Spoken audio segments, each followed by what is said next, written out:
Now I get to introduce someone I think you're just going to adore. Somebody I think that sort of has a super attitude towards blending the 7 F's. I first met my friend Terry Esau when my friend Paul Cook gave me this book.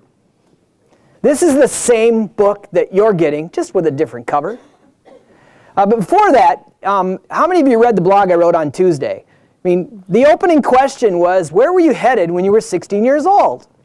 When I was 16 years old, I was profoundly dissatisfied with working at Hy-Vee and Hardee's. And when the opportunity presented itself after a hailstorm in Sioux Falls, South Dakota, my friend Rob and I, by the encouragement of my father, we started a painting business. I loved painting houses. It was satisfying. It was outside. I got to negotiate with customers. I got to hire my friends as part of our contracted business. It's no surprise at all today that I own my own business. And when I was thinking back about the interview that I had with Terry, it was remarkable to me how he has maintained the momentum he started out of his garage at age 16. He was playing in a funky garage band, as he likes to say, turning the amp up to 11. Even at that point in time, he was addicted to cycling. He rode his bike all the way to the West Coast when he was 16 years old. Now, whose parents would let them do that today? We're going to have a conversation about that, I think. But, you know, today he's just an amazingly happy, successful father, husband, grandfather who happens to write famous jingles during the daytime. Anybody who watches Carol 11 News and hears that da-da-da-da-da, this guy wrote that. And many, many, many others. But he's here to talk to us today about how he's carrying out his really number one passion in life, which is just giving kids the chance to enjoy the thrill of cycling. So without further ado, please welcome the author of many books like this and the founder of Free Bikes for Kids, Terry Esau. You're welcome. Thank you all. Paul, it's great to be here at the Good Leadership Breakfast. I love this concept, and it's really cool to see what's going on. Wow, you look good. So, you know, what's interesting about this good leadership thing is that I'm speaking here because I never really grew up thinking, you know, when I grow up, I want to be a leader. It was never really a conscious choice that I made. It wasn't like I said, I need to come up with 5 steps to become a good leader. I think I kind of stumbled into this thing. And I think that leadership is something that happens to us when we get caught up in our passions, right? When you realize and believe strongly and passionately enough about something, and then you start to effuse and you wake up before the alarm goes off in the morning because you're so excited and the ideas start popping in your head. And you can't stop thinking about it, and you blather on and on about it to your friends and tell them how excited you are about this thing. And then you start throwing ideas around, and then you start vision casting. And your friends see that you're obsessed about this, or at least your wife says you're obsessed about it. And then they actually start to believe what you believe, that you think you can make this thing actually happen. And then they start to hop on the wagon and go, you know what, I want to go on that ride. And the thing about it is that people are looking for somebody to follow, someone who believes so strongly in something that they kind of elbow people out of the way and budge in line so that they can get in that line to see where it's headed. And they go, if I can follow this, it might lead to something maybe significant, something good, something big. And then all of a sudden, you know, you turn around and look behind you, and there are people in the single file line behind you. And all of a sudden, you've accidentally become a leader. And that's kind of my story. It's kind of this circuitous, meandering, stumbling path toward leadership. So I want to tell you 3 stories this morning, okay? 3 stories about 3 of my passions. It's music, which Paul told you a little bit about already, words, and bikes. Let's start with music. So when I entered college, I really had no clue what I wanted to do or what I wanted to be. I played a pretty good guitar, and back in the 70s, if you were a good guitar player, it was kind of a gold ticket to getting chicks. Can I say that here? You just Yeah. So, and I decided, since it kind of worked in high school, I thought I might as well play that out into college where I maybe can actually take advantage of that a little bit more. So I became a music major by default. And in the back of my mind, I'm going, you know what, the last thing in the world I want to do? I do not want to be one of those marching band directors going down small town Minnesota streets with a marching band in the sweltering heat in the wool uniforms with guys who can't tell their left foot from their right. And I go, oh man, that's like the most repulsive concept I could think of. And I hope nobody here is a band director. Otherwise, I'm toast. But you know what? I didn't know what else to do. So I thought, okay, I'm going to be a music major. And I went through my first 3 years of college. After that, I was kind of forced to take a year off because I was up to here in loans. I had no cash. So I decided, okay, I'll take a year off. I'll get a job, make some money, go back and finish school, right? So since I'm a guitar player, I thought, I got a job teaching guitar in a couple of music stores. 55 lessons a week, 6 days a week, in a 6-by-6 foot square room without ventilation, with an endless string of junior high boys who didn't use deodorant, wanting to learn how to play Smoke on the Water. And I literally did that for 9 months. And one day, I realized I was tiptoeing on the ledge of insanity. And I walked into my boss's office and I said, you know what, I can't do this, not one more day. And I walked out. So I walk out going, okay, now I got to find a job because I've got June, July, August before I go back to school again. So I thought, I need to find a job that I actually enjoy. So I remembered back to my first day in music theory class in college. I walked in, our music professor said, here's the deal, write a jingle about milk, come back tomorrow and perform it for the class. I thought, wow, college is going to be fun. And I did that, and so here I was now like 3.5, 4 years later going, I wonder if anybody would hire me to write jingles for their companies. And I was just naive enough to think that they would, so I started walking into ad agencies saying, hey, I could write a jingle for your clients. And of course, the first question they asked me was, let's hear it. What jingles have you done? And I go, well, I did this milk jingle for music theory class, and nobody was terribly impressed with that. So after a few days of getting no at ad agencies, I thought, you know what? Forget the ad agencies. Who needs them? I'm going to go directly to the clients. So I sat down in my apartment. I got out a legal pad. Remember legal pads?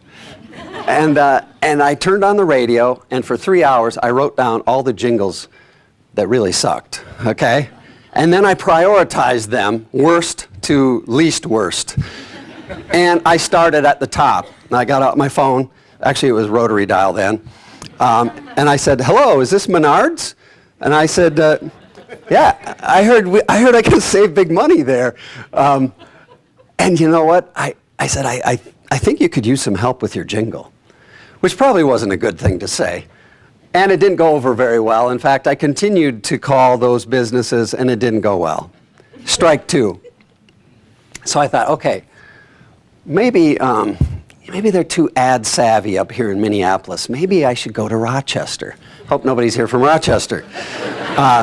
So I went to Chesking and I bought like a $5.95, that's $5.95 sport coat that looked really cheesy, and I got in my rusted out Chevelle, drove to Rochester, and I made deals with companies. I said, hey, I'll go back to Minneapolis, I'll compose and write and hire the best musicians and singers and go to a great studio, and I'll record a jingle for your company, no obligation. The only thing I want you to do is agree with me that if I come back and play it for you and you love it, you will negotiate a price. 3 companies said yes to that deal. And I came up to the Twin Cities, and I'd never been in a recording studio in my life, so I had no clue what I was doing. Walked in, recorded these jingles, went down there, and I sold all 3 of them. And I continued for the next 2 months to go back and forth to Rochester making deals, and I made more money in those 2 months than I did in the previous 9 months teaching stinky junior high boys how to play Smoke on the Water. And I said, I found my passion. I found my niche. And I don't have to be a band director. Thank you, Jesus. And I go, okay, I know where I'm going. I finished my degree. We got married. Mary and I moved to Rochester, Minnesota. And what's so funny about that? So after 8 months down there, the alarm clock radio went off in the morning, and 3 of my jingles were on in a row. And I rolled over and I go, Mary, it's time to move back to the city. So we moved back up, and then things progressed year to year. And eventually I was working on McDonald's jingles, and Target, and Pepsi, and Harley Davidson, and Mall of America, and Golden Grams, and Kitty Litter. And I bought a bank building and turned it into a recording studio, and I hired a staff, and I got to work with Prince, and Amy Grant, and Alice Cooper, and Jim Henson. And I got Al Gore to do a voiceover on one of my spots. And I turned around to see who was following me. And there was a long train of corporate types who were convinced that my passion could be converted into dollars for their corporations. And they were right. And it was good. Until it wasn't. I never really lost my passion for music, but I lost my passion to create music that made people ask themselves only one question. Should I buy one of those? You know? And because I had this notion that what I was doing was creating art. I know, I was young, I was naive. And art should make you ask questions, right? But I had this thing in my head that it should make us ask better, deeper questions than, should I buy one of those? And so I started getting restless. And I don't want you to get me wrong here. I'm a red-blooded capitalist, okay? And I'm really not that idealistic. But, you know, I don't think I wanted to become Don Draper either. So I was restless. And then one day, and I vividly remember this day, the day that my passion for ad music got stepped on by a bigger passion, words. I was sitting at the piano in my studio. I was trying to compose this song. And as I sat there, no melodies were coming into my head. But there was this storyline that kept swirling around, distracting me. And it was a good story. And after fighting my distracted creative juices for a while, I got up from the piano, I went to my computer, and I pounded out this 5-page short story, and nothing flat. And it poured out of me, and there was a moment while I was doing that I had this weird revelation. It was, hey, notes just became words, and melodies became sentences, and rhythm became punctuation. And I go, I'm still writing music. I'm just using a different palette, a different toolbox. And that was kind of when I more or less quit whistling the corporate tunes. I shouldn't be saying that here because some of you might want to hire me to do a jingle, and I'm up for that, okay? But for a while, I sold myself to words. And I wrote with passion, and I woke up before the alarm went off in the morning with ideas, and melodic sentences were begging me to tell them. Stories that made people ask questions, maybe a little more than just, should I buy one of those? And it felt good. That first year I wrote 35 short stories, and I got 3 offers from 3 different publishers. And the book came out, and I started telling my stories to anybody who would listen. And a smallish line started to form behind me. And then a bigger idea hit. An idea that combined words and faith, one of my other passions, and one of Paul's 7 F's. And I thought, what would it look like if I woke up every morning and began my day with a 3-word prayer? Surprise me, God. But not surprise me with a new Escalade, or a new contract or a portfolio that defies gravity. But surprise me, God, with whatever it is that you want to bring into my days. So I decided to do this 30-day spiritual experiment and write down everything that happened in those 30 days. And, before I started this thing, it was weird because I thought, I wondered, does God even like to surprise us humans? So I thought, well, maybe I should do a quick run through of the Bible. So I started at the beginning. Adam is waking up one day. He's groggy, feels like he got kicked by a mule in his side. And he finally opens his eyes, and there's Eve. And God's over here behind a tree going, surprise. Pretty good day for Adam, right? And quite frankly, for all of us. And then there was Noah, such a surprising story that they're still making movies about it. And there's Moses in the burning bush, and there was Jonah in the whale, and there's Daniel in the lion's den. And I always say, I don't think it was Daniel that was so surprised that day. I think it was the lions. A really tasty morsel gets thrown in to their den, and they look around at each other and go, I don't know, I'm just not hungry today. Had to be a weird day to be a lion. And then there's Mary. You're going to give birth to the Son of God. Excuse me? And Sunday is Easter. I don't think a lot of people saw the resurrection coming. So it appears that God likes to surprise us. So, I thought, okay, I should do this thing. So I got up one morning and I started doing this 30-day Surprise Me God experiment. And I kept a detailed journal. And before I had finished the journal, I had a publisher make an offer on it. And I began traveling every weekend to different groups and churches around the country, telling them about this concept. And you know what? For the better part of a decade, I got to go around and talk about the stuff that I was passionate about. And the single file line behind me started to grow. It wasn't Stephen King-ish, but it was a pretty healthy line. And it was good. It was very good until it wasn't. I didn't lose my passion for words, but one day I was out riding my bike and I realized I love my bike. I love my bike. In fact, I might have a problem with bikes. I have a fleet of bikes in my garage. When I was 12 years old, I got a job as a paper boy because you get paid to ride your bike. Duh. When I was 14, I was building ramps, and I'd collect neighborhood kids and make them lie down in the street in front of the ramp and jump over them. And I usually made it, When I was 16, like Paul said, I got on my bike the day after school let out in spring, and I started riding west and didn't quit till I hit the ocean, turned around and came back, and it was the best summer I've ever had. Then when I got into my 40s, I started racing. Kind of a Lance Armstrong wannabe, except slower and clean, So maybe I could have beat Lance. Yeah. You can always dream about that kind of stuff. But then I started this bike club that meets in my driveway every Saturday morning. And we ride, 50 to 100 miles, and it's great. And the last thing to show you my problem is I actually have a bike that costs more than my car. Anybody else here that can say that? Yes, I want to talk to you after this, okay? What's your name? Tom, come and talk to me. I like you already. So I might have a problem, okay? Or I might have a new passion. So I went on Care 11. I asked the public to donate bikes to us.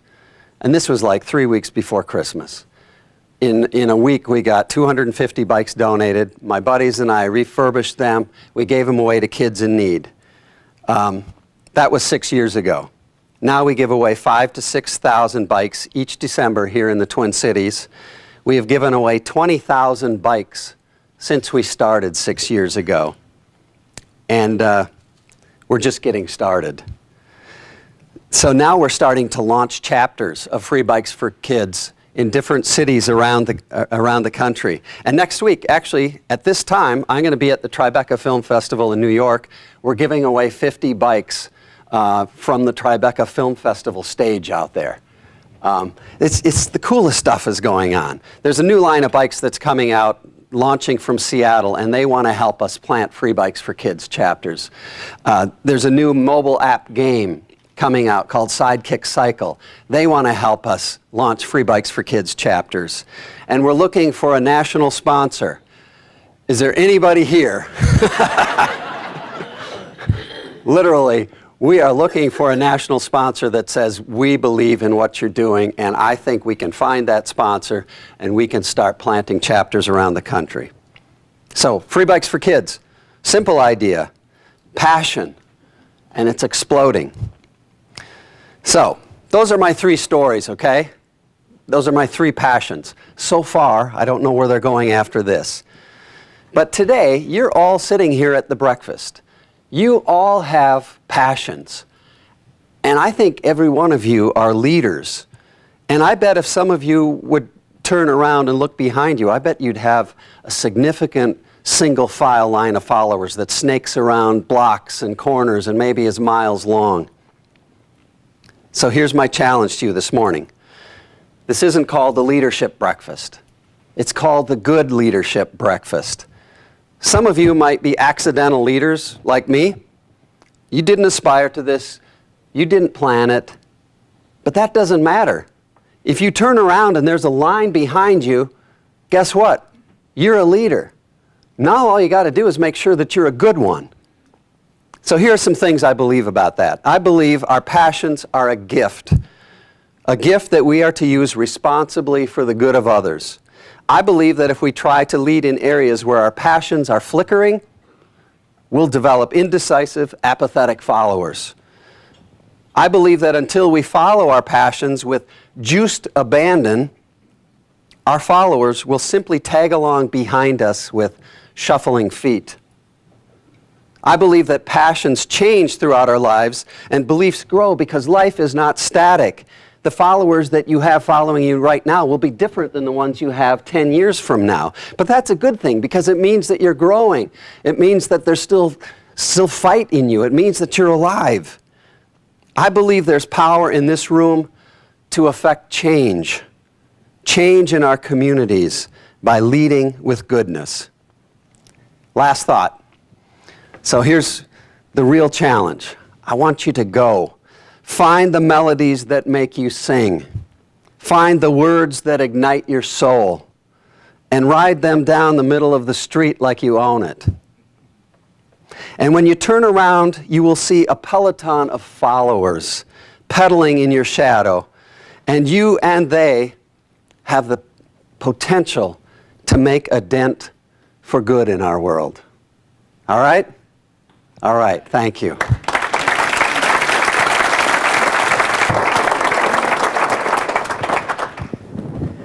So I'm wondering where you see yourself following a passion the way this guy demonstrated to us. So what I'd like you to talk about at the table today is just be honest about where's the passion flowing through you right now, and where might you take that with the people around the table? Ready, set, go. Here's my friend Terry again. One of my favorite parts about the Good Leadership Breakfast is the process of writing questions to ask him what I'm thinking might be on your mind. So, do you have that ability? Yeah, some days are better than others. So let's start with that bike ride when you were 16 years old. You rode your bike from Minnesota all the way to the California coast and back. What was the most memorable part of that? Well, we didn't have tents. We'd ride, and then we'd roll out a sleeping bag. We also had old school bikes with metal side baskets. So my bike weighed about 75 or 80 pounds, which is not like bikes now. So getting over the Rocky Mountains was a little bit of a challenge. But there are times where it'd be pouring rain. There's no place. There was one time in, I think it was somewhere in South Dakota, and the police from the small town was out there, and I said, it's pouring. Is there some place we can go and spend the night so we don't get wet? And he goes, you want to sleep in the jail? And I'm going, let's see, how well do I know this guy? And he said, I have to lock you in, but I'll be back at 7 in the morning to open up. So we did it, and the door went, and really nice amenities. They had towels folded on our Mattress? No, not really. There was a mattress, sort of. So that just bleeds right into my next question was, what role did your parents have in this whole thing? Obviously not enough. This was before cell phones, too. Yeah. So my parents said, we would like you to call us once a week and let us know where you are, how it's going. So we did. But you know what, there's a way that you can wear parents down. And you know, I was really good at that. So my dad was actually in the Minnesota State Legislature. And I think it was the year before, we did a tour of his district campaigning with a whole group of high school kids. And we made the newspapers all around the area, you know, a group of high schoolers are riding their bikes around campaigning for Gilbert Esau. And so, you know, my dad kind of owed me after that. Oh, yeah, okay. So we kind of wore him down, and we talked about it all year long, and I skipped track that spring so that we could work and make some extra money for it. And by the time it came time to leave, they had already given in too much. Mm-hmm. So I'm really good at that. Note to self, keep you away from my kids. You have a lot of fun in your life. That's obvious to me. But I also know as an entrepreneur and a business owner and parent and all sorts of stuff that it's not all fun. What's not fun? You mean like the things that I can talk about here? Yeah. You know, it's so much of what I do is fun. My thing is that I'm good at starting things and getting the excitement to get it going. Once it's going, I start to lose interest, and I'm not as engaged, and it's not as fun anymore. I mean, the music business was a little bit that way, where I started to burn out and go, okay, I have to write a jingle for a herbicide company today, you know, and there's things like that, and managing groups of people. I'm good at vision casting. I'm not good at managing. So whenever it comes into that, I shouldn't say this because Jeff Perel, the chairman of our Free Bikes for Kids board, is here somewhere. Mm-hmm, mm-hmm. And Jeff is going, note to self. Mm-hmm. Let's get rid of him before he screws things up. Yeah. But, you know, and that's probably true. I kind of have my fourth passion already in the works. And, but I want to spend some more years with Free Bikes for Kids because this national expansion is really a big thing for me. Yeah, well, we hope you do. Yeah. It's exciting. I also know as an entrepreneur and that my partnership with my wife is really important. So you're kind of out there. You've got a lot of things going on. Would describe for us, please, your partnership with your wife and her influence on your journey. My wife is fantastic. I want to tell you the story about how I met her in college, but I probably shouldn't do that. Well, it would take too long. That's why. Tell us the short version. I met her going through the tunnel between two buildings, and I did a double take, and I go, whoa, who was that? And I was on the student government at the time, and I went up to the Dean of Women's office, and I said, you have to remember, this is in the early 70s. I just saw this girl who was unbelievable. I said, I need to find out who she was. And she goes, well, Terry, you know that's against the rules. I can't let you go through my files. And she closed the door, opened the file door, and she goes, go at it. After about 2 hours, I go, there she is. Called her up. I called her up, asked her out, and she said no. You creeper? Yeah. I didn't tell her how I got her name. I'm not that dumb. Anyhow, but my wife, there's a whole lot more to this story, too. My wife and I are very different. And, you know, early in our marriage, that creates some tension because I'm going all different directions all the time. And she grew up with, her dad was a high school counselor, and everything needs to be planned out and organized. You know, so we had a little different approaches to life. But the older I get, the more I realize that I would have gone off the rails 100 times if it wasn't for Mary. You know, she has really kept me grounded against my will many times. But as I get older and maybe a little wiser, I go, you know what? She was right. Mm-hmm. So I love Mary. Yeah, terrific. You described for me, so your husband, father, grandfather. You Yeah. described for me a Sunday night ritual that I just think is outstanding. Would you tell us what you do Sunday night? Would you tell us what? This is my granddaughter. Yeah. If you want to see the picture later, come up here. I loved when my kids were little, but I even love it more when they're older because we get into such great discussions with them. So we started something kind of like a family night dinner, and it usually is on Sunday nights. We haven't been so good about it in the last year, but especially in the summer. They'll come over, I'll throw stuff on the grill, we'll sit around the big table in our porch, and we'll sit there for like 3 hours, and we talk. And it's so wonderful to spend time with your kids and your sons-in-law. One of them is here, Josiah is here. And just talk about life. You know, talk about the 7 F's, the things that matter in our lives. And then we always either begin or end with high-low. So we all go around the table and everybody says, what was the high point of your week? What was the low point? And we just share stuff like that and talk about how we can support each other. I have the greatest family. Outstanding. It's a great story. Thanks for sharing. Finally, you brought 260 books, and you put them on our tables, and you're encouraging us to take them home. Why? Why did you bring your book? Why are you giving them to us for free? Well, my wife thought this was a bad idea.